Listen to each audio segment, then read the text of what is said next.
pour la 9e saison. La 9e saison donc, qui se passe en amphithéâtre Einstein donc, sur le campus de Césy-Nanterre. Mais on a la chance depuis plusieurs années déjà que ce soit diffusé en live également. Un live qui est retransmis dans les Césy, les 25 centres Césy en France, mais également chez nos partenaires, nos tuteurs, voilà, les personnes qui ne sont pas forcément en présentiel aujourd'hui dans les locaux. C'est vraiment une chance pour vous et pour ceux qui le souhaitent d'assister à ces causeries. On a vraiment essayé, enfin j'essaye tous les ans de vous proposer des thématiques d'actualité qui rentrent un petit peu dans tous les items, la méthodologie et technologie, l'entreprise du 21e siècle, les sciences humaines et la culture générale, sachant que la majorité des thématiques proposées sont quand même transverses. C'est tous les mardis de 13h à 14h, de fin octobre à fin avril. Nous proposons donc 24 causeries cette année. Nous avons une petite coupure fin décembre sur 2 semaines et puis mardi prochain évidemment parce que c'est un mardi férié. Donc vous avez la possibilité également de poser des questions, comme je le disais, donc les personnes présentes dans la salle. Donc aujourd'hui, merci d'être là. Donc nous avons les masters spécialisés alors, en QSE, en sécurité risque industriel, en management de projet de la construction, en innovation il me semble également. Donc merci à vous d'être là pour la première de la saison. Et vous avez la possibilité de poser des questions à travers le micro pour que tout le monde vous entende à travers le live. Et ceux qui nous regardaient, vous pouvez aussi poser vos questions en envoyant à l'adresse mail causerie au pluriel idfc@cesi.fr vos questions et je prendrai la parole pour diffuser vos interrogations. Si nous n'avons pas le temps de répondre à toutes les questions, il n'y a pas de souci. Maître Salon pourra prendre le temps de vous répondre par mail juste après. Donc, je vous rappelle, 1 heure de 13h à 14h. Et puis, aujourd'hui, nous allons parler donc de la thématique de la prévention des addictions en milieu professionnel. Je remercie le cabinet Ledoué Associés qui nous soutient depuis la première saison à travers ces différents avocats associés ou membres du cabinet. Un grand merci à eux. Ça montre vraiment l'intérêt que nos partenaires portent pour ce projet et puis la fidélité de l'ensemble de nos causeurs. Merci à eux. Aujourd'hui, donc, Maître Salon viendra vous présenter cette causerie et j'espère qu'elle plaira à tous. Merci et bonne causerie. Bonjour à tous. Alors, je suis ravie de faire cette première causerie de l'année. Moi, je vais vous parler de prévention des addictions en milieu professionnel et vous allez voir que je vais vous parler de manière générale de santé et de sécurité au travail. Alors, on va commencer par une petite introduction sur ces sujets-là. Vous avez remarqué, comme moi, que depuis quelques années, les questions de responsabilité font l'actualité de tous les jours. Vous regardez un journal télévisé, vous ouvrez n'importe quel journal papier, vous vous rendrez compte qu'une des premières actualités de la journée, c'est une actualité de nature judiciaire. Qu'est-ce qu'on vous dit ? On vous dit que quelqu'un est mis en examen, que quelqu'un va être jugé, que quelqu'un passe devant le juge d'instruction. Voilà, vous entendez ça à longueur de journée lors de l'actualité. Alors si on catégorise un petit peu les affaires dont on vous parle d'abord des affaires de nature criminelle, classiques, les faits divers. On vous parle aussi d'affaires de nature politico-financière. On vous parle de fraude, d'abus de biens sociaux, ce genre d'infractions que vous connaissez aussi. Et puis il y a une dernière catégorie, c'est celle qui nous intéresse, c'est les questions de responsabilité lorsqu'il y a une atteinte à la santé, lorsqu'il y a un phénomène accidentel et une atteinte à la santé. Et donc, dans ce domaine-là, il y a un certain nombre d'affaires qui ont défrayé la chronique ces dernières années, ça fait à peu près 30 ans, dont vous avez quelques exemples là, à l'écran, le Queen Mary 2, la ZF, le téléphérique du Pic de Bure, l'affaire de la grue de Toul, la catastrophe du stade de Furiani, l'affaire du sang contaminé, l'amiante, le Mediator, France Télécom, l'usine Lubrizol, et puis il y a tout ce qui agite nos sociétés sur les dangers du plomb, de l'aluminium, des éthers de glycol, il y a tout ce qui concerne la sécurité alimentaire, la vache folle, la pilule de 2e génération, le glyphosate, voilà. Il y a plein d'affaires comme ça dont vous avez entendu parler dans les médias. Ce que je veux que vous reteniez, c'est qu'aujourd'hui, il y a une judiciarisation de ces affaires. Aujourd'hui, à chaque fois qu'on s'attaque à la santé d'autrui, finalement, d'où que vienne l'attaque, qu'elle vienne de l'alimentation, de la médecine ou du travail, c'est ça qui va nous intéresser, eh bien, ça se finit très souvent, de plus en plus souvent, devant les tribunaux et même devant les tribunaux correctionnels, c'est du droit pénal. voilà, il y a une judiciarisation qui concerne la France, mais qui concerne aussi tous les pays dans le monde, hein. On l'a vu notamment avec le Covid, vous avez vu que ces sujets-là ont été fondamentaux pour tous les pays. Alors, une fois qu'on s'est dit ça, une fois qu'on sait que ce sujet-là est un sujet fondamental sur lequel il y a une judiciarisation importante, on peut se demander pourquoi. Quelles sont les grandes explications? Pourquoi, depuis quelques années, ça se retrouve devant les tribunaux? Alors, il y a 3 grandes explications. La première explication, c'est l'opinion publique. L'opinion publique a changé, l'opinion publique, la société, ne supporte plus les accidents, les atteintes à la santé. Ce n'était pas le cas avant, hein. Avant, on considérait qu'un accident, une atteinte à la santé, c'était une fatalité quelque part. Au nom du progrès technique, médical, scientifique, eh bien, il pouvait y avoir de temps en temps un accident, et ce n'était pas un scandale, hein, c'était la fatalité, on ne fait pas d'omelette sans casser les œufs, c'est la rançon du progrès, voilà, on acceptait ça. Eh bien ça a complètement changé. Aujourd'hui, dans la société, quand il y a ce genre d'atteinte à la santé, on considère que c'est un dysfonctionnement social. Et on va chercher des responsables et des responsabilités. On va chercher notamment dans les entreprises, les membres de l'encadrement, les dirigeants qui n'ont pas mis en place certaines choses, des mesures de prévention par exemple, et qui pourraient être responsables de cette atteinte à la santé. Alors je peux vous donner quelques exemples. Les primes d'insalubrité par exemple, les primes de salissure. Je ne sais pas si vous savez ce que c'est, mais en gros, c'est des primes où concrètement on échange de l'argent contre une détérioration probable de la santé du salarié. Si je suis un peu direct, qu'est-ce qu'on dit aux salariés? Tu fais un boulot un peu dégueulasse, tu vas peut-être mourir un peu avant les autres, mais je vais te donner un peu plus d'argent. C'est ça les primes de salissure et d'insalubrité. Bon, ça existe de moins en moins. Et puis, deuxième exemple, c'est les partenaires sociaux. Les partenaires sociaux, il y a quelques années, quand on leur parlait d'emploi et leurs préoccupations, c'était quoi? C'était que tout le monde ait un travail, que tout le monde ait un salaire. C'était surtout ça, hein, les préoccupations des syndicats. Et puis à un moment donné, ils se sont dit que c'était bien que tout le monde ait un travail, un salaire, mais qu'il fallait peut-être aussi un peu s'intéresser aux conditions de travail. Et on a vu les partenaires sociaux et même la société en général s'intéresser à la santé physique d'abord. Santé physique, cancer professionnel, TMS, troubles musculo-squelettiques par exemple. Et on a vu dans le Code du travail toute une réglementation s'installer sur cette santé physique. On a demandé à l'employeur d'évaluer les risques, d'informer et de former les salariés, de mettre en place des équipements de protection individuelle, collective, etc. Vous connaissez ça par cœur.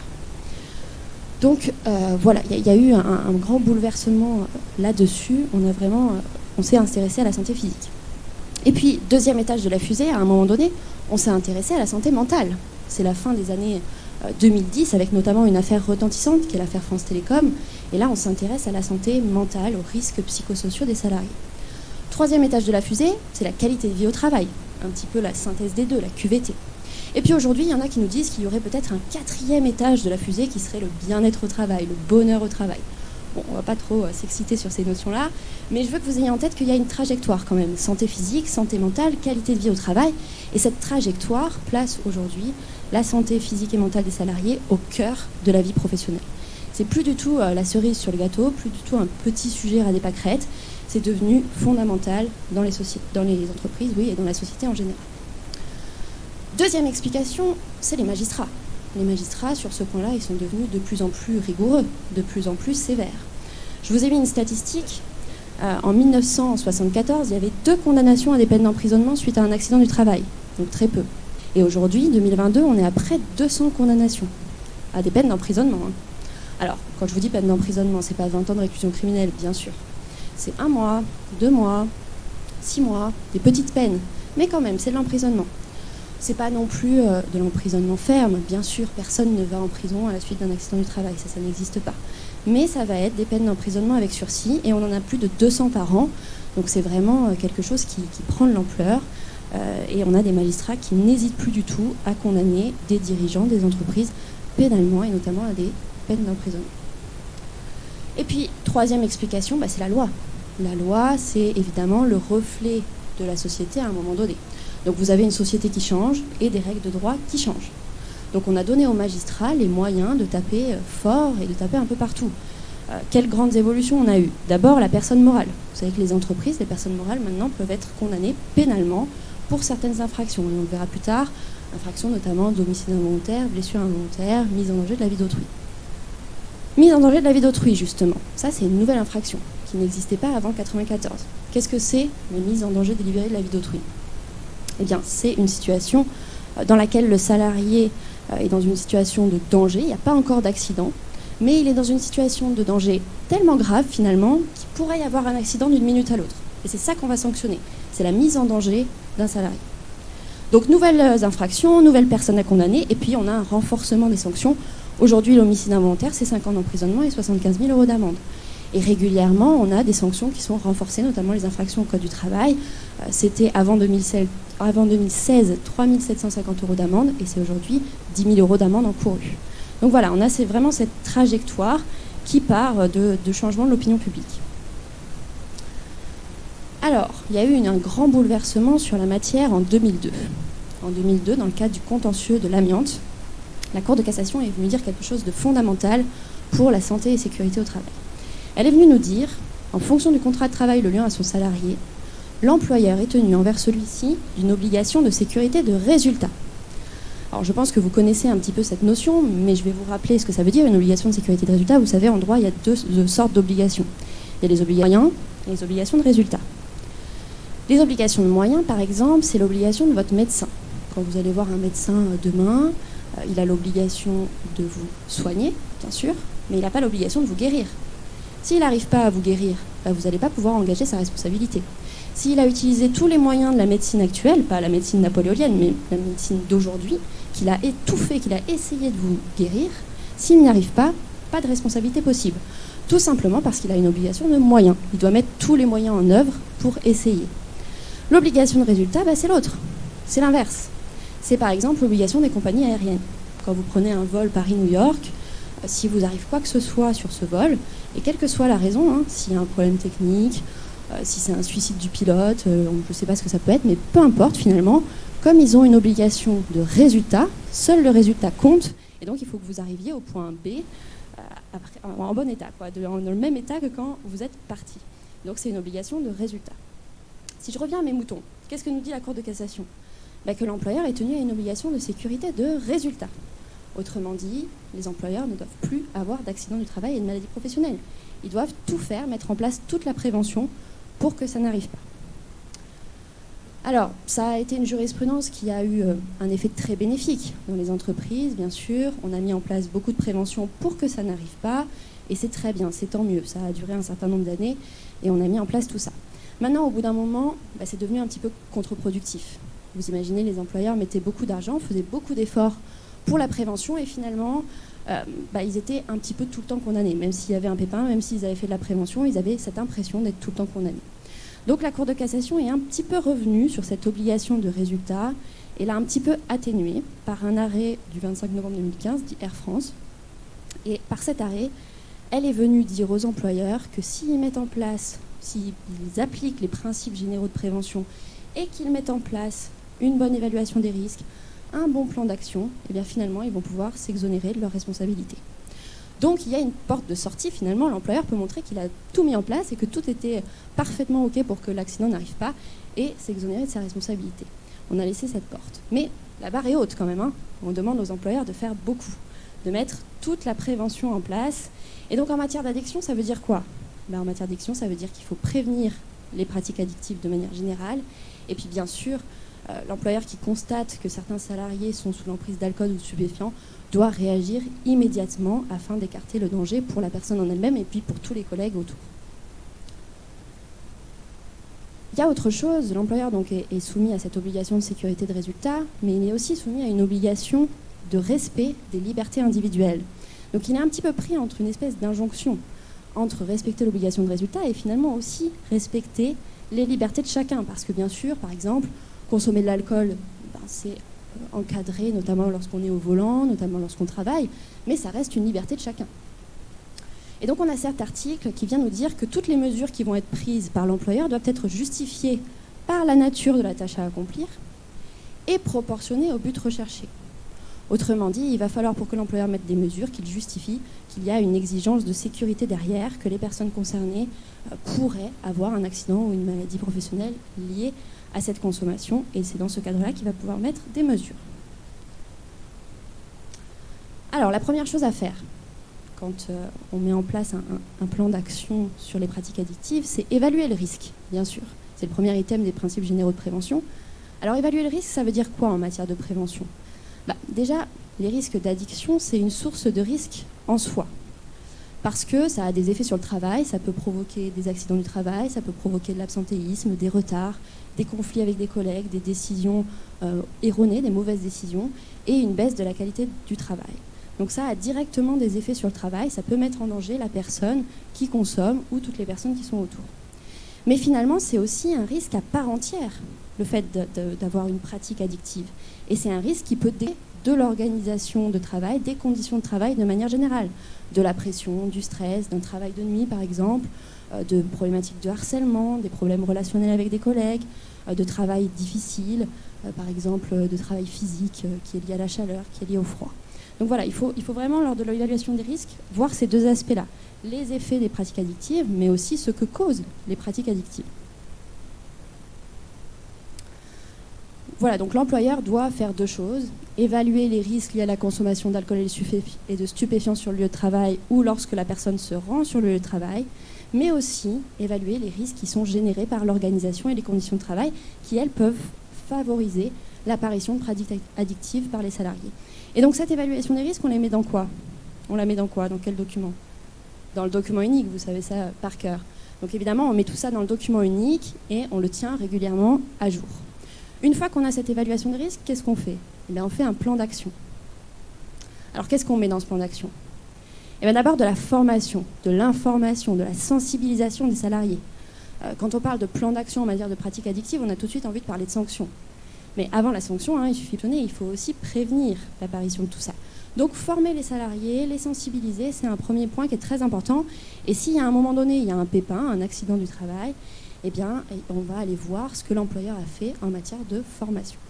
Donc former les salariés, on les forme sur quoi ? On les forme sur les risques, sur la santé et la sécurité liées aux pratiques addictives. Par exemple, la consommation d'alcool, on sait que c'est à peu près 40 000 décès par an. C'est énorme.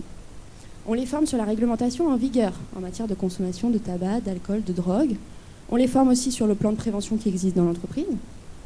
On les forme sur les alertes possibles, les possibilités d'alerte, sur la procédure à suivre en matière de situations dangereuses. Si un jour on voit un salarié en état d'ébriété, qu'est-ce qu'on fait, comment on le prend en charge, et puis sur toutes les différentes structures d'accompagnement qui sont extérieures à l'entreprise. Ça peut être des médecins, il y a des numéros verts, ça peut être le médecin du travail aussi. Voilà, on les informe sur tout ce qui est possible d'alerter pour prévenir ces problématiques d'addiction. Nous, on va s'intéresser à ça, plus spécifiquement à la réglementation qu'il y a en vigueur aujourd'hui sur la consommation de tabac, d'alcool et de drogue dans l'entreprise. On va commencer par le tabac. Alors, le tabac, c'est ce que je vous disais tout à l'heure, typiquement, c'est un choix personnel. Ça ne relève pas de la responsabilité de l'employeur. Le fait que quelqu'un fume, c'est bien son choix personnel, sa liberté. Par contre, il y a un autre élément, il y a le tabagisme passif. Là, l'employeur doit vraiment s'interroger sur ces questions-là. Et le fait qu'un salarié non-fumeur inhale des fumées parce qu'un de ses collègues fume à côté de lui, là, ça doit préoccuper l'employeur. Et donc, il doit faire respecter la loi E20 qui dit qu'il y a une interdiction de fumer dans les locaux des entreprises. Il y a un acte qui est assez emblématique sur ces questions-là. C'est une jeune femme qui était dans un open space au moment où la loi E20 est passée. Elle était entourée d'un certain nombre de personnes, dont des personnes qui fumaient. Donc elle était asthmatique, ça la gênait beaucoup, et elle voulait que l'employeur fasse respecter la loi E20 et que les personnes autour d'elle arrêtent de fumer. Donc elle a demandé à son employeur de le faire. Finalement, l'employeur a traîné, n'a rien fait. Elle a fini par s'énerver un peu, envoyer des petits courriers en lui demandant vraiment de faire appliquer cette loi. Au final, l'employeur, c'est ce qu'il a fait. Il s'est dit, ok, on va appliquer cette loi E20 et je vais demander à tout le monde d'arrêter de fumer. Donc qu'est-ce qu'il a fait ? Il a placardé partout dans l'entreprise des affiches avec écrit en gros, en gras, en rouge, interdiction de fumer. Vous imaginez l'effet qu'a fait ce genre de mesure sur l'open space. Bien sûr, personne n'a arrêté de fumer. Et donc, sa salariée, elle a fait ce qu'on appelle une prise d'acte de la rupture. En fait, elle est allée devant le Conseil des prud'hommes. Elle a été dire au Conseil des prud'hommes qu'elle avait démissionné, mais que cette démission n'était pas de sa volonté, que c'était la faute de l'employeur, et que du coup, elle demandait à ce que sa démission soit requalifiée en licenciement et à ce qu'on lui paye des indemnités comme si elle avait été licenciée par l'employeur. L'employeur, bien sûr, s'est défendu. Il est venu dire, mais attendez, moi j'ai fait respecter la loi E20, j'ai mis partout des affichettes avec marqué interdiction de fumer. Qu'est-ce qu'on vient de dire ? Et là, alors il y a eu le Conseil des prud'hommes, la Cour d'appel, puis la Cour de cassation. Et la Cour de cassation s'est prononcée en disant, non, il ne suffit pas de mettre des petites affiches partout. Il faut que, effectivement, sur le terrain, ces mesures soient appliquées. Il faut que l'employeur s'assure que dans l'open space, plus personne ne fume. Et donc cette salariée, elle a été évidemment indemnisée. Voilà pour le tabac. Maintenant, l'alcool. Alors l'alcool, c'est un peu différent. L'alcool, il y a des interdictions qui sont prévues par la loi et puis il y a des interdictions qui peuvent être prévues plus spécifiquement par l'employeur dans le règlement intérieur. Alors si on s'intéresse d'abord à la loi. Le Code du travail n'interdit pas de manière générale toute la consommation d'alcool sur les lieux de travail.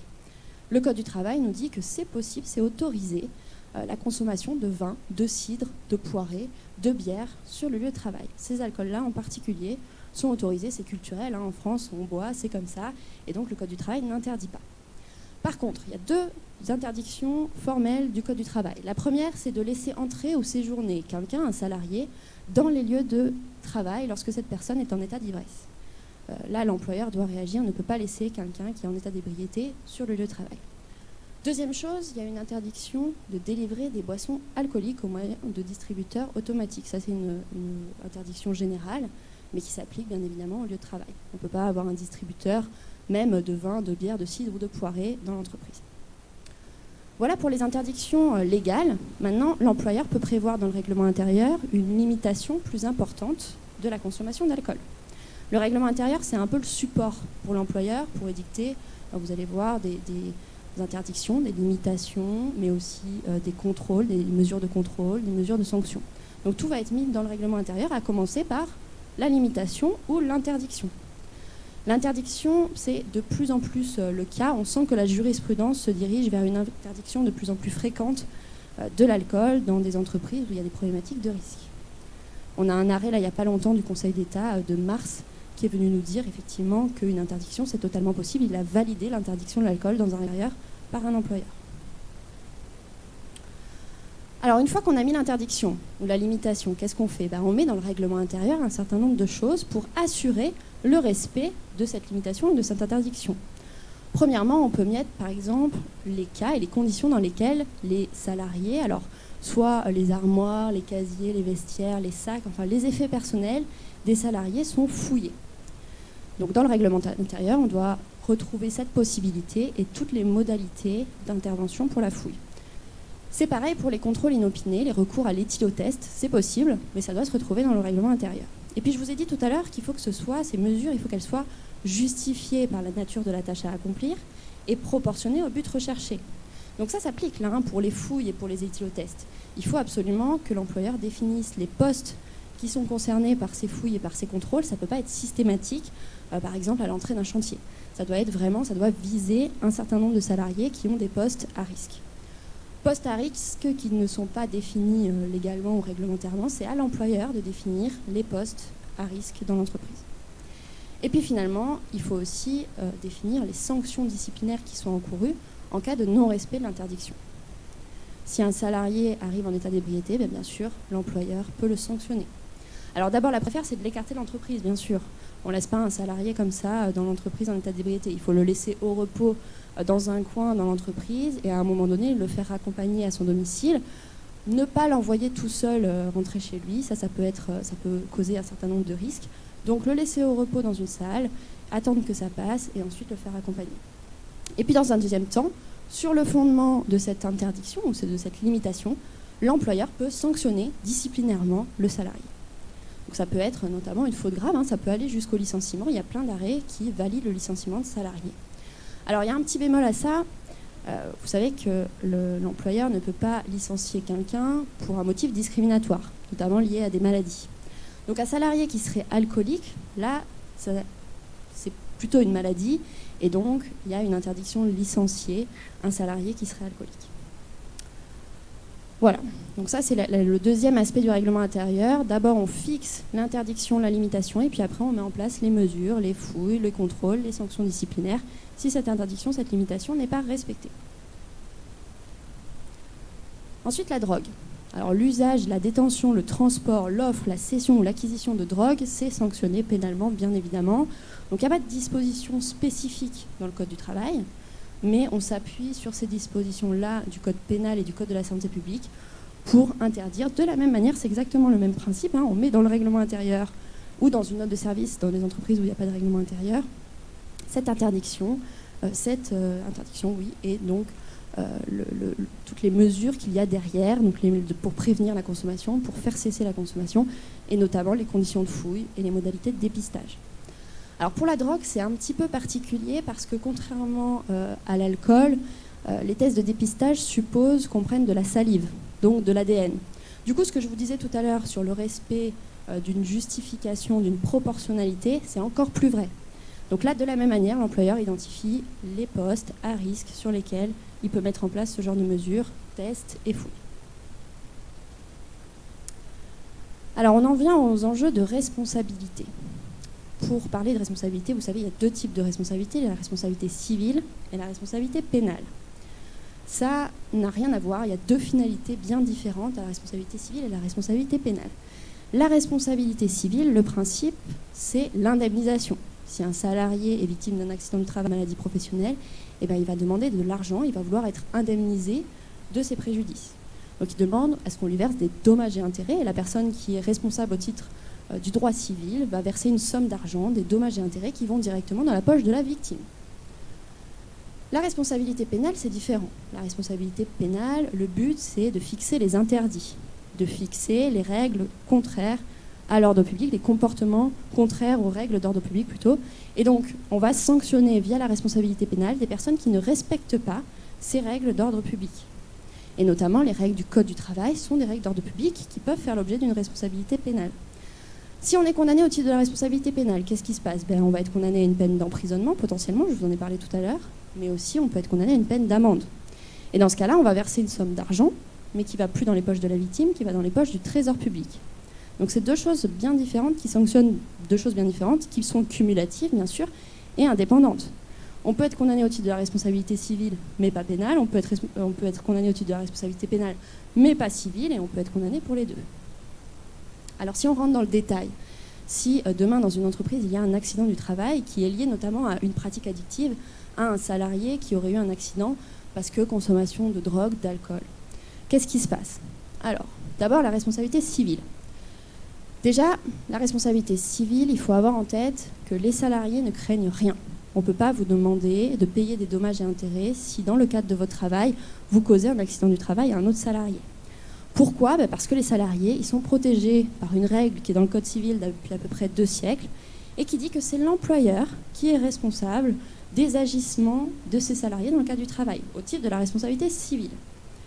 Donc, les salariés sont protégés, mais s'il y a un risque, c'est pour l'employeur et c'est un risque financier. Je vous l'ai dit tout à l'heure, le risque de verser des dommages et intérêts à la victime. Alors, il y a 2 situations. Première situation, si la victime est un tiers par rapport à l'entreprise, donc quelqu'un qui n'est pas salarié de l'entreprise.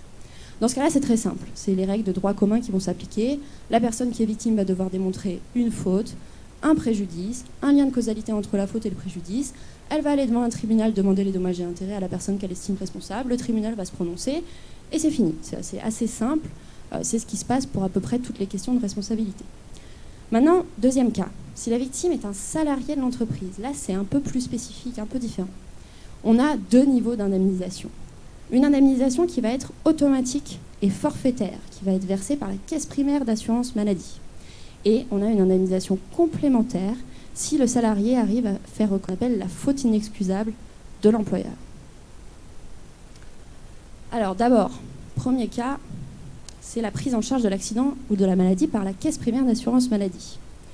La caisse primaire d'assurance maladie, vous savez, quand il y a un accident du travail, l'employeur a l'obligation de déclarer l'accident à la caisse. Donc elle va recevoir la déclaration et derrière, elle va se poser la question, est-ce que c'est bien un accident du travail ou une maladie professionnelle suivant les définitions qui sont dans le Code de la sécurité sociale. Si elle considère qu'effectivement c'est bien un accident du travail ou une maladie professionnelle, c'est-à-dire pour l'accident, un événement qui est survenu au temps et au lieu du travail, eh bien le salarié va être indemnisé par la caisse. Le salarié va être indemnisé comment ? D'abord, il va avoir la prise en charge de ses frais de santé, 100% de ses frais médicaux qui vont être pris en charge par la caisse. Ensuite, on va indemniser son incapacité temporaire de travail. Qu'est-ce que c'est ça ? Tout simplement, c'est le salaire de remplacement, les indemnités journalières.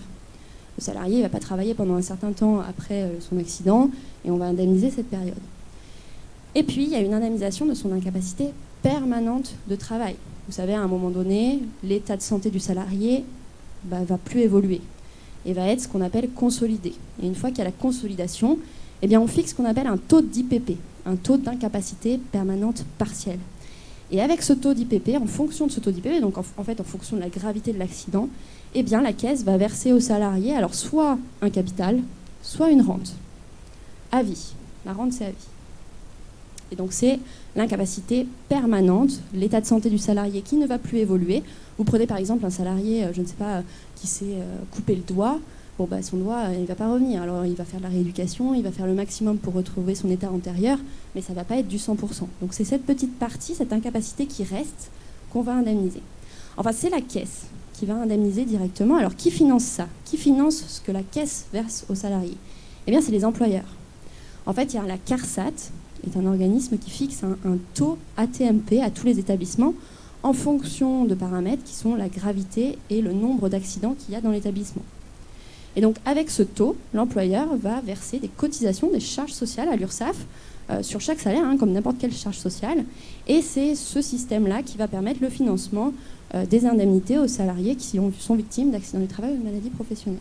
Donc, vous voyez, c'est un petit peu une sorte d'assurance, finalement. L'employeur verse des cotisations et la caisse primaire indemnise le salarié si elle considère que c'est un accident du travail ou une maladie professionnelle. Donc ça, c'est le premier niveau d'indemnisation. Le salarié qui a un accident, il va recevoir ça. Puis, le salarié peut aussi considérer, au-delà de l'accident du travail, le simple fait qu'il lui soit arrivé quelque chose au temps et au lieu du travail, il peut considérer que c'est la faute de l'employeur.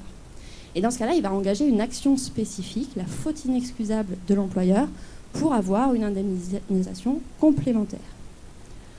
Donc, qu'est-ce que c'est la faute inexcusable de l'employeur? Il faut démontrer deux choses. Il faut démontrer que l'employeur avait ou aurait dû avoir conscience du danger auquel était exposé le salarié, et qu'il n'a pas pris les mesures nécessaires pour l'en préserver.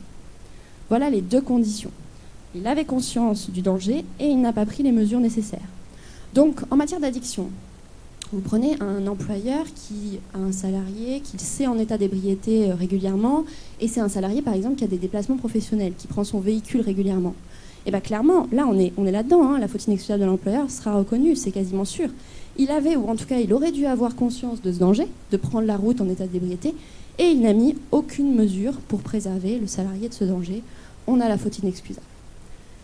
Je vous ai dit que le but de cette faute inexcusable, c'est pour le salarié d'avoir une indemnisation complémentaire. Alors qu'est-ce que c'est cette indemnisation complémentaire? Eh bien, c'est la majoration de la rente et le doublement du capital. Vous savez, je vous ai dit, la caisse, elle verse une rente ou un capital.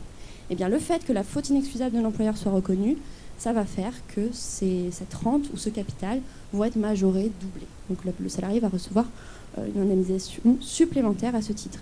Et puis par ailleurs, le salarié peut venir demander à l'employeur l'indemnisation de ce qu'on appelle les préjudices personnels. Préjudices personnels, vous avez quelques exemples là. Souffrance physique et morale, préjudice esthétique, préjudice d'agrément, perte de promotion professionnelle. Alors souffrance physique et morale, on voit à peu près ce que c'est. Préjudice esthétique aussi, un salarié qui à la suite d'un accident aurait une énorme balafre sur la joue, il va demander une somme particulière pour ce préjudice esthétique. Préjudice d'agrément, vous savez, ça c'est un salarié qui aurait une activité sportive ou de loisir au quotidien et qui, à la suite de l'accident, ne pourrait plus exercer cette activité. Par exemple, un salarié qui adore faire du piano et qui du jour au lendemain ne peut plus en faire parce qu'il a perdu 2 doigts, par exemple. Et bien, c'est pareil, on va l'indemniser spécifiquement. Perte de promotion professionnelle, on voit aussi à peu près ce que c'est. Mais vous voyez, il va y avoir là une action judiciaire du salarié auprès de l'employeur pour récupérer cette indemnisation complémentaire. C'est le deuxième niveau d'indemnisation. Premier niveau, prise en charge par la caisse primaire. Deuxième niveau, reconnaissance de la faute inexcusable de l'employeur pour avoir cette indemnisation complémentaire. Voilà pour la responsabilité civile. Maintenant, la responsabilité pénale. Alors, la responsabilité pénale, il y a deux choses. La responsabilité pénale, il y a le code du travail et le code pénal. On a 2 codes. Vous savez, les textes aujourd'hui sont codifiés et nous, on se base sur ces 2 codes pour voir les infractions qui pourraient être imputées, notamment aux employeurs. Alors, au titre du code du travail, qu'est-ce qu'il y a? Je vous ai dit tout à l'heure que l'employeur a une interdiction de laisser entrer ou séjourner dans les lieux de travail des personnes en état d'ivresse. Ça, spécifiquement, c'est une infraction. Il n'y a même pas besoin qu'il y ait d'accident, finalement. Le seul fait de laisser entrer une personne sur le lieu de travail en état d'ivresse, c'est une infraction en soi qui est passible de 10 000 € d'amende. Ça, c'est les infractions au code du travail et ça concerne l'employeur ou son délégataire. C'est le code du travail, tout le code du travail s'applique à l'employeur. Donc le responsable de ces infractions-là, c'est l'employeur ou son délégataire. Maintenant, il y a des infractions qui sont au titre du code pénal. Et là, c'est un peu différent. Pourquoi c'est différent ? Parce que c'est une responsabilité cumulative. Cumulative, ça veut dire que toutes les personnes dont le comportement a été à l'origine de l'atteinte à la santé, de l'accident du travail, peuvent se voir condamnées sur le fondement du code pénal. Donc c'est plus du tout la même chose que les infractions au code du travail qui concernent l'employeur et son délégataire. Là, on est vraiment sur tous les salariés. Donc finalement, ça pourrait très bien concerner un salarié qui, en état d'ébriété, qui, en état d'ivresse, cause un accident à un autre salarié. Les infractions, c'est quoi ? C'est la mise en danger délibérée de la vie d'autrui, je vous l'ai dit tout à l'heure. Mise en danger de la vie d'autrui, c'est quand il n'y a pas d'accident encore, mais il y a une situation tellement dangereuse qu'il pourrait y en avoir un d'une seconde à l'autre. Ça, c'est une infraction du code pénal qui peut concerner tout le monde. Et puis, il y a les infractions plus classiques, l'homicide involontaire, les blessures involontaires. Ça aussi, c'est des infractions non intentionnelles qui peuvent concerner l'employeur, son délégataire, mais aussi toutes les personnes qui gravitent autour. Ça peut être un simple salarié, ça peut être un coordonnateur SPS, ça peut être une entreprise tierce, ça peut être tout le monde. Tout le monde peut être concerné là-dessus. Et c'est une responsabilité cumulative dans le sens où c'est pas parce que quelqu'un d'autre à côté a commis une faute que ça exonère la personne de sa faute. Par exemple, c'est pas parce que le salarié était en état d'ébriété et que du coup il est responsable d'un homicide involontaire que ça exonère l'employeur de sa responsabilité s'il n'a pas mis en œuvre toute une série de mesures de prévention pour les pratiques addictives. Alors, la faute de la victime. La faute de la victime, est-ce que ça exonère du coup l'employeur ? Est-ce que si la victime d'un accident du travail était en état d'ébriété et était en état d'ivresse, est-ce que l'employeur peut donner cet argument-là pour voir sa responsabilité exonérée ? Non, vous avez la réponse là, non, effectivement, et je vous l'ai déjà dit, c'est une responsabilité cumulative, donc non, la faute de la victime n'a aucune incidence là-dessus. Alors il y a une seule exception, c'est quand la faute de la victime est une cause exclusive et imprévisible de l'accident. Mais ça n'arrive jamais. Ou alors il faudrait par exemple que l'employeur démontre qu'il a mis en place une prévention tip-top et que du coup l'accident ne résulte que de l'état d'ivresse ou d'ébriété du salarié. Mais ça n'arrive quasiment jamais. La cause exclusive et imprévisible, c'est vraiment très très très rare en matière de jurisprudence. Voilà, alors là je vous ai mis un petit peu les sanctions possibles pour que vous ayez une idée. Vous voyez que c'est très très lourd. Homicide involontaire, le cas le plus grave, je vous le disais tout à l'heure, c'est 5 ans d'emprisonnement, 75 000 € d'amende. Et vous voyez qu'il y a toute une déclinaison, ça peut être des blessures involontaires. Mais voilà, c'est des infractions lourdes, avec des sanctions lourdes. Et aujourd'hui, je vous l'ai dit aussi au début, les magistrats n'hésitent plus du tout à prononcer ce genre de sanctions envers les employeurs, leurs délégataires. Les personnes morales peuvent également être responsables. Ça aussi, je vous en ai un tout petit peu parlé au début, mais depuis 1994, pénalement, on peut aller rechercher la responsabilité d'une entreprise. Et dans ce cas-là, évidemment, les entreprises, on ne peut pas les mettre en prison. Donc, comment on fait ? On leur met une peine d'amende qui est augmentée. En fait, on prend la peine d'amende qui est encourue par une personne physique, vous et moi, et on la multiplie par 5. Et donc, ça donne ça. Pour un homicide involontaire, 375 000 € d'amende encourue pour un homicide involontaire à la suite d'un accident du travail. Donc, vous voyez que sur ces sujets-là, il y a des enjeux de responsabilité très importants au niveau de l'indemnisation. Ça peut être un accident du travail pris en charge par la caisse et ça augmente considérablement les cotisations qui sont payées par l'employeur. Ça peut être derrière une faute inexcusable de l'employeur et donc l'employeur va être obligé de payer un certain nombre de sommes aux salariés lorsqu'il démontre qu'il a subi des préjudices réels. Et puis, il y a des enjeux de responsabilité pénale qui se posent avec les homicides involontaires, blessures involontaires, les infractions au code du travail qui concernent l'employeur, mais aussi les infractions au code pénal qui concernent absolument tout le monde, plus que les employeurs, vraiment toutes les personnes qui gravitent autour et qui ont un lien de causalité avec l'accident qui est survenu. Voilà, j'en ai fini. Alors, je ne sais pas si vous avez des questions là-dessus. Oui. Alors, je ne sais pas si... Bonjour. Bonjour. En fait, j'ai une question. C'est dans vos premières slides, quand vous parlez de prime d'insalubrité, Ouais. vous avez dit que c'est, entre guillemets, c'est quelque chose de mauvais, mais je veux dire, par exemple, si on prend une activité comme les éboueurs, qui sont tout le temps exposés à la salissure, et Bien sûr. je ne crois pas que c'est bien sûr. Non, il y a encore des situations où ça existe, évidemment. Mais avant, c'était vraiment monnaie courante et on essaye le mieux qu'on peut de limiter ce genre de prime. Maintenant, on essaye plutôt de prévenir ce genre d'exposition, et donc de mettre en place toutes les mesures pour qu'il n'y ait pas de prime d'insalubrité, de salissure et tout ce qui est atteinte à la santé. Mais effectivement, il y a des entreprises où ça existe encore parce qu'on ne peut pas faire autrement. Et dernière question, étant donné que votre présentation a été sympa et complète, où est-ce qu'on pourra la retrouver donc si jamais dans l'avenir on se trouve dans une de ces situations? Alors, je laisse la parole à Héloïse qui va vous donner plus de détails, je pense. Oui, un replay sera disponible sur la chaîne YouTube, j'en parlerai juste à la fin de la causerie. Est-ce que vous avez d'autres questions? J'apporte le micro. Parlez bien fort dans le micro pour que le live vous entende.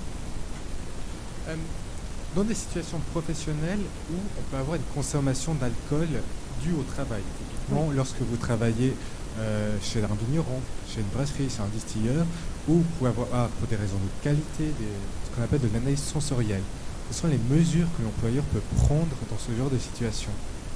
C'est ce que je vous disais, hein, il faut de la formation. Effectivement, il y a des postes où les personnes sont très exposées au risque d'addiction. Et donc, vous vous souvenez, mon tableau, c'est le premier cas.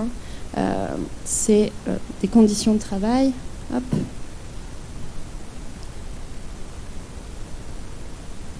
Hop là, on est là-dedans. C'est parce que les conditions de travail, la nature du travail entraînent un risque de pratique addictive. Et donc dans ce cas-là, c'est le risque en soi, hein, c'est la pratique addictive. Et donc l'employeur va mettre en place un certain nombre de mesures et notamment beaucoup de formations pour ces métiers particuliers, pour sensibiliser les salariés et éviter de se trouver avec ce genre de risque. Merci. Une autre question? Bonjour, vous m'entendez? Bonjour. Je parlais de la responsabilité civile par rapport au niveau d'indemnisation. Donc j'avais une question. Si un salarié fait un accident de travail mais que sous l'instant il n'y a rien et que par la suite en fait il en ressort quelque chose de grave, quel délai en fait il a pour pouvoir faire les démarches? Alors, il me semble que pour le salarié, il y a 2 ans, mais l'employeur, par contre, à partir du moment où il est informé par le salarié, c'est exactement la même démarche. Hein, l'employeur doit, dans les 48 heures, déclarer à la caisse dès qu'il est informé. Donc, effectivement, sur le coup, il peut ne rien avoir, mais si l'employeur est informé tout de suite, hein, même s'il n'y a rien d'ailleurs, il y a une déclaration. Et s'il est informé par la suite qu'il y a eu quelque chose, ce n'est pas forcément le cas dans l'immédiat, s'il est informé par la suite qu'il y a quelque chose et qu'il y a des séquelles, c'est la même chose. Il a un délai très court pour alerter la caisse primaire et déclencher toute la procédure dont je vous ai parlé, l'indemnisation par la caisse. Et l'employeur n'a pas le choix, hein, le fait de déclarer, c'est une obligation. Même si l'employeur considère que finalement ce qui s'est passé, c'est pas un accident du travail, que pour lui ça ne rentre pas dans la qualification, peu importe, on doit déclarer. Après, la caisse va prendre une décision, va dire c'est un accident du travail, et là l'employeur peut contester, et donc il y a tout un contentieux là-dessus, sur la contestation des décisions prises par la caisse, mais c'est dans un deuxième temps. L'employeur doit forcément déclarer. Mais le salarié peut aussi déclarer à la caisse en cas de non-action de l'employeur. Une autre question dans la salle? Par le live, n'oubliez pas que vous pouvez poser vos questions à causerie au pluriel idfc@saisie.fr.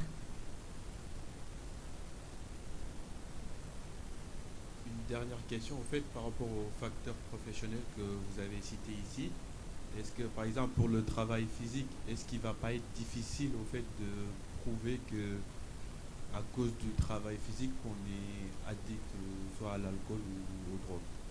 Bien sûr. Non, mais alors ça, les questions de preuve sur ces questions-là, et notamment sur tous ces facteurs professionnels qui incluent aussi tout ce qui est risques psychosociaux, c'est très compliqué. Hein. Ça, au niveau du contentieux, ça peut être très compliqué. Maintenant, ça, c'est vraiment un guide pour les employeurs. Ce qu'il faut faire, c'est prendre les choses en amont, faire de la prévention, et effectivement, on sait qu'un travail qui est difficile, ça peut favoriser ce genre de risque. Mais c'est sûr qu'il y a beaucoup plus de choses à faire sur la prévention. Le contentieux, malheureusement, demande des preuves et ça peut être compliqué. Par exemple, vous prenez le harcèlement, c'est pareil. On peut avoir une situation de harcèlement. Maintenant, venir prouver que cette situation de harcèlement a entraîné une pratique addictive pour un salarié, c'est vraiment très compliqué. Par contre, s'il n'y a pas de prévention qui a été mise en place par l'entreprise, la culpabilité de l'entreprise, elle est automatiquement mise en cause? Pas automatiquement. Il y a les différents niveaux dont je vous ai parlé. C'est quasiment automatique pour ce qui est de la prise en charge d'un accident du travail avec la caisse. Après, il va falloir que le salarié prouve une faute inexcusable de l'employeur pour avoir des indemnités supplémentaires. Donc c'est ce que je vous disais, hein, il faut prouver que l'employeur avait conscience du danger et qu'il n'a pris aucune mesure. Donc effectivement, s'il y a une conscience du danger de pratiques addictives parce qu'il y a un travail physique, parce qu'il y a un travail difficile et que l'employeur ne fait rien, eh ben, ça va constituer une faute inexcusable. Et pour la partie pénale, c'est encore plus difficile de prouver. Hein. Plus on monte dans les gradations, plus c'est compliqué. Mais c'est possible, hein, notamment si on a des alertes. Par exemple, on peut imaginer une alerte de l'inspection du travail sur des salariés qui ont un travail compliqué, difficile, et sur des risques d'addiction. Si l'employeur ne fait rien, ne met aucune mesure, bah, il va être condamné assez facilement. Merci. On a quelqu'un via le live qui aimerait avoir revenir sur les jurisprudences prévention du 6/12/2016 et 14/3/2022. Alors j'imagine que ça vous parle. Avez-vous des Alors indications 14/3/2022, voilà, je supplémentaires. Crois. Alors c'est des jurisprudences qui ne me parlent pas tellement. Celle de mars 2022, je crois que c'est sur l'interdiction. C'est celle dont je vous ai parlé. Dont je vous ai parlé là. Effectivement, je vous le disais, hein, le Conseil d'État, là-dessus, est de plus en plus ferme. Finalement, le Conseil d'État accepte que l'employeur interdise totalement l'alcool dans les entreprises, ce qui, quelque part, marche un petit peu sur les libertés individuelles des salariés. C'est ce que je vous disais au début. L'employeur, il est un peu entre deux feux. Il y a cette obligation de sécurité de résultat, et puis il y a aussi cette obligation de respecter les choix personnels, les libertés individuelles des salariés. Donc jusqu'à présent, le Conseil d'État était assez mitigé sur l'interdiction. C'était parfois accepté, mais vraiment dans des cas particuliers.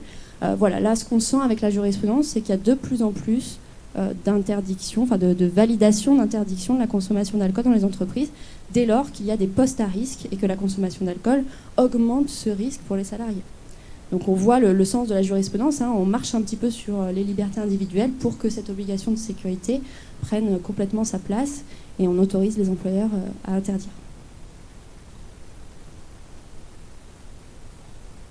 Et concernant les libertés individuelles, par exemple, on peut voir que certaines entreprises peuvent mettre en place des tests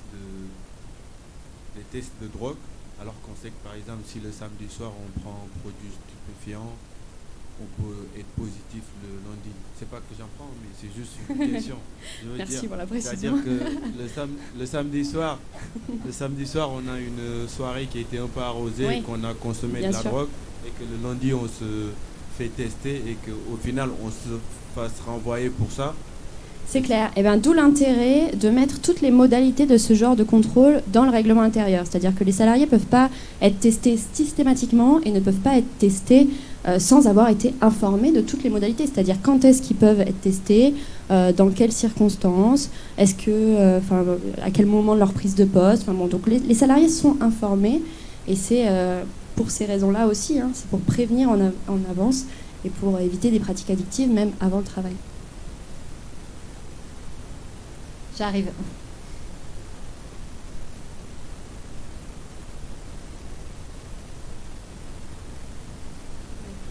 Bonjour, j'avais une Bonjour. question concernant le règlement intérieur. Si une entreprise, considérons que nous sommes dans un entrepôt de logistique et il y a un risque de coupure au niveau peut-être des jambes et que l'entreprise n'a pas mis dans le règlement intérieur qu'il est obligatoire d'entrer dans l'entrepôt avec un pantalon et un haut, Ouais. et qu'on se retrouve avec un intérimaire ou un employé qui entre avec une jupe.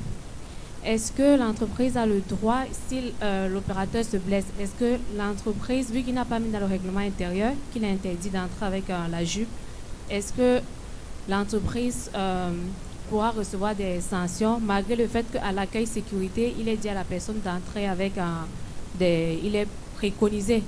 C'est une préconisation, mais ce n'est pas marqué dans le règlement intérieur. Que c'est une interdiction. C'est obligatoire. Donc, qu'est-ce qui se passe en fait? Est-ce que l'employé aura une responsabilité ou pas, ou bien il pourra justifier comme quoi, dans l'accueil sécurité, il a dit, c'est préconisé d'entrer avec le pantalon, quoi. Voilà. Oui. Alors bien sûr, le règlement intérieur, c'est le support de tout ça. C'est ce que je vous disais aussi. Le règlement intérieur, ça doit prévoir les limitations, les interdictions, ça doit prévoir les modalités de contrôle, les modalités de fouille, les sanctions disciplinaires qui sont prises si un salarié ne respecte pas toutes ces modalités-là, toutes ces interdictions et limitations. Donc c'est vraiment un support pour l'employeur et il va s'appuyer sur le règlement intérieur pour sanctionner et puis pour se justifier dans le cadre d'un contentieux. Si à un moment donné derrière il y a un accident, l'employeur va sortir son règlement intérieur en expliquant que c'était interdit. Maintenant, si le règlement intérieur n'existe pas, l'employeur va chercher d'autres éléments, et notamment peut-être, je ne sais pas, des fiches de poste, des consignes, des affichages, d'autres choses que le règlement intérieur. Mais c'est sûr que s'il y a un pépin, à un moment donné, le procureur de la République, par exemple, va demander le règlement intérieur à l'entreprise, et s'il n'y en a pas, c'est un mauvais point, et ça va être plus compliqué pour l'employeur de se défendre. En fait, l'employeur essaye de démontrer qu'il a mis en place toutes les mesures de prévention possibles pour que ces accidents n'arrivent pas. Donc, si on voit bien que dans la prévention, il y a des carences, et notamment qu'il n'y a pas de règlement intérieur et qu'il n'y a pas d'interdiction sur certaines choses, eh bien évidemment, ça va être reproché à l'employeur, et sa responsabilité peut être engagée. Oui. J'ai une question sur la partie, vous avez dit, vous parlez de l'alcool, l'interdiction. Vous parlez sur l'alcool, interdiction, et les fouilles, Ouais. tout ce qui est fouilles. Alors, en ce qui nous concerne, par exemple, on a en contrôle, on a un soupçon, si l'agent, le salarié, il a beaucoup d'alcool, si on le sent et tout, on fait des tests. Mais en ce qui concerne fouiller ses affaires et tout, dans quel cas, est-ce que déjà on a le droit et dans quel cas? Oui, l'employeur a le droit, c'est possible, mais ça doit être prévu. Ça doit être prévu quand, ça doit être prévu pour quel poste, ça doit être prévu par qui, ça doit être prévu si on informe le salarié en amont, s'il doit être présent. Et d'ailleurs, normalement, ils doivent être présents. Donc il y a plein de modalités comme ça à prévoir pour pouvoir le faire. Donc si l'employeur n'a à un moment donné rien prévu du tout, c'est pas possible, s'il y a un doute sur l'état d'un salarié, de décider d'une seconde à l'autre d'aller fouiller ses affaires. Il faut que tout soit prévu dans le règlement intérieur pour que ce soit autorisé. Ok, une question, merci. On a une question via le live. Donc, dans la dimension du télétravail, quels sont les champs d'action de l'entreprise envers le travailleur et le degré de responsabilité de l'entreprise sur les conséquences possibles dans les cas cités? De consommation aussi d'alcool, de drogue. Oui, le télétravail, c'est une problématique particulière puisque le salarié n'est pas sous les yeux de l'employeur. Donc, il y a plein d'éléments d'alerte que l'employeur ne peut pas avoir. On sait avec la jurisprudence qu'en télétravail, le salarié a exactement les mêmes droits que s'il est sur son lieu de travail. Donc, tout ce que je vous ai expliqué est possible. Il peut y avoir un accident du travail, il peut y avoir des questions de responsabilité qui se posent exactement de la même manière. Maintenant, ce qui va poser problème, c'est des questions de preuve. Le salarié qui est en télétravail, pour prouver tout ça, pour prouver qu'il a effectivement eu un accident du travail ou pour prouver qu'il y a du stress, il y a un certain nombre de choses qui ont causé des pratiques addictives, ça va être beaucoup plus compliqué. Mais sinon, sur le principe, le télétravail, il n'y a aucune spécificité. C'est exactement les mêmes règles.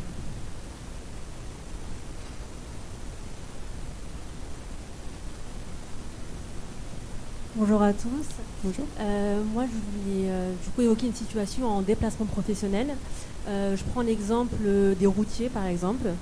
Là, j'ai une situation en tête où il y a un salarié, après la journée de travail, durant son temps de repos, consomme de l'alcool, est ivre et a des comportements violents avec un collègue à lui.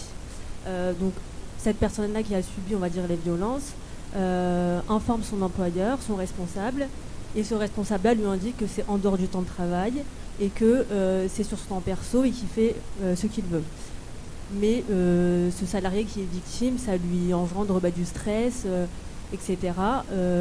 Qu'est-ce que cette personne-là victime peut faire de plus? Et est-ce que l'employeur est responsable s'il se passe quelque chose, mais en dehors du temps de travail? Alors, s'il se passe quelque chose en dehors du temps de travail, déjà, vous me parlez des chauffeurs, des routiers, où il faut voir si c'est des personnes qui sont en mission. Si c'est des personnes qui sont en mission, tout ce qui se passe dans le cadre de la mission peut être qualifié d'accident de travail, même si c'est en dehors vraiment du temps de travail effectif. Donc ça, c'est une première chose à vérifier. Et si ce n'est pas le cas, effectivement, c'est en dehors du temps de travail, donc ça ne sera pas qualifié d'accident du travail, mais le salarié peut alerter sur un risque général de pratiques addictives ou de violence, et ça doit être pris en compte par l'employeur, effectivement. Ce ne sera pas forcément exactement les mêmes circuits, c'est-à-dire que ce ne sera pas forcément un accident du travail si ça ne rentre pas dans la qualification, mais l'employeur doit forcément s'intéresser aux relations individuelles, aux relations de travail entre les salariés, et donc s'il y a des pratiques de violence, effectivement, l'employeur doit aussi prévenir ces choses-là et s'y intéresser. Une question pour rebondir, est-ce que ça peut être considéré après sur du harcèlement si c'est répété et la question elle est aussi est-ce que hors temps de travail mais sur le lieu de travail, enfin, j'imagine qu'il y a une double surveillance à faire. Le harcèlement c'est un peu un cas très particulier dans tout ce magma santé-sécurité au travail. Alors le harcèlement, la définition, c'est des faits constitutifs de harcèlement répétés qui ont pour objet ou pour effet de dégrader les conditions de travail. Donc des faits constitutifs de harcèlement, ça peut être plein de choses et ça peut être notamment de la violence verbale comme vous l'avez évoqué. Ces faits doivent être répétés et ils doivent avoir pour effet ou pour objet de dégrader les conditions de travail d'une personne. Et ça, peu importe que ce soit sur le temps de travail ou en dehors du temps de travail. Et dans ce cas-là, alors qu'est-ce qui se passe dans une entreprise quand un salarié vient alerter son employeur d'une situation de harcèlement moral ? Eh bien, la jurisprudence nous dit que l'employeur doit tout de suite réagir immédiatement et doit mener une enquête interne au sein de l'entreprise. Donc une enquête interne, vous savez, c'est interroger les personnes, interroger la personne qui se plaint, interroger la personne mise en cause, interroger toutes les personnes qui gravitent autour, d'éventuels témoins. Et à l'issue de cette enquête, suivant les conclusions de cette enquête, eh bien, l'employeur prend une décision et notamment ça peut être une sanction disciplinaire envers le salarié. Et ça, aujourd'hui, le fait de mener une enquête interne, s'il y a des faits comme ça qui sont répétés, c'est une obligation pour les employeurs. Donc effectivement, la situation dont vous parliez, c'est plutôt des violences verbales qui ont eu l'air d'avoir eu lieu une fois. Mais si ça se répétait, s'il y avait vraiment une problématique entre ces deux salariés, le salarié concerné pourrait faire une alerte à l'employeur et l'obliger à faire ce genre d'enquête interne.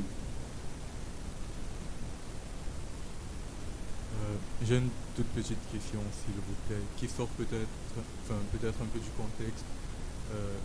Aujourd'hui, on sait qu'il y a des médicaments qui contiennent des principes actifs qu'on peut considérer comme addictifs. Et généralement, la prise de ces médicaments est sous une fréquence plus ou moins régulière. Du coup, j'aimerais savoir si ça c'est considéré comme une addiction. Oui, bien sûr. Les médicaments, c'est considéré comme une addiction. Et j'en ai pas parlé aujourd'hui, mais c'est exactement les mêmes principes que tout ce que je viens de vous dire là. L'employeur doit mettre en place de la prévention et il y a des problématiques de responsabilité qui se posent. Donc oui, tout à fait, les médicaments, au même titre que l'alcool, que la drogue, c'est une pratique addictive qui doit être prise en compte.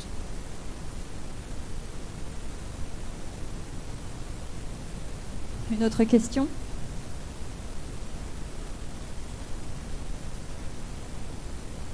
Bonjour.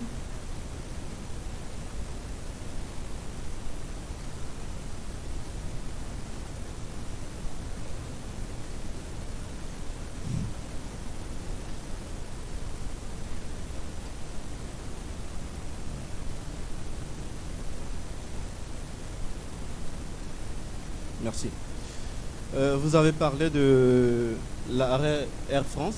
Oui. Donc, je me demandais si ce revirement de jurisprudence n'avait pas impacté le cours des décisions qui vous viendront. C'est-à-dire que l'obligation de moyens renforcés qui est énoncée par cet arrêt Air France ne va pas donner à l'employeur un moyen d'échapper, de se soustraire de son obligation de résultat désormais. Bon, alors, la barre est très haute, Vous avez raison, on a atténué cette obligation de sécurité. On est maintenant sur une obligation qu'on dit renforcée, de prévention renforcée. Bon, maintenant, ce qu'on voit dans la jurisprudence, c'est quand même qu'on demande beaucoup à l'employeur. En l'occurrence, je ne sais pas si vous connaissez les faits de cet arrêt Air France, mais c'est un salarié, un pilote d'Air France qui était à New York le 11 septembre, lorsque les tours jumelles se sont effondrées. Donc il a assisté à ça en direct, il a repris son travail et puis un jour, je crois 5 ans après, il s'est retrouvé devant son avion, il a été incapable de monter dans l'avion, il a été pris d'une crise de panique et il était incapable de continuer à travailler. Donc à un moment donné, il a été licencié pour inaptitude, il a contesté ce licenciement, pareil, c'est allé devant le Conseil des prud'hommes, cour d'appel, cour de cassation. Et il disait, entre autres, au-delà du fait qu'il contestait son licenciement, il disait qu'au moment du 11 septembre, son employeur, la société Air France, ne l'a pas du tout protégé de ce risque, que finalement, s'il fait une crise de panique devant son avion 5 ans après, c'est parce que 5 ans avant, il a eu ce traumatisme-là et que Air France n'a rien fait. Là, Air France, qu'est-ce qu'ils ont fait ? Ils ont déballé leur plan d'action, ils ont expliqué tout ce qu'ils ont mis en œuvre. Et qu'est-ce qu'ils ont mis en œuvre ? Évidemment, ils n'avaient pas de mesures de prévention avant les attentats, ça, ils ne pouvaient pas le prévoir. Mais juste après, ils ont mis en place des cellules d'écoute. À chaque fois qu'il y avait des entretiens avec le médecin du travail, je crois qu'il y avait un psychologue qui accompagnait le médecin. Ils ont mis en place plein de choses pour accompagner les salariés qui, de près ou de loin, avaient été touchés par cet attentat.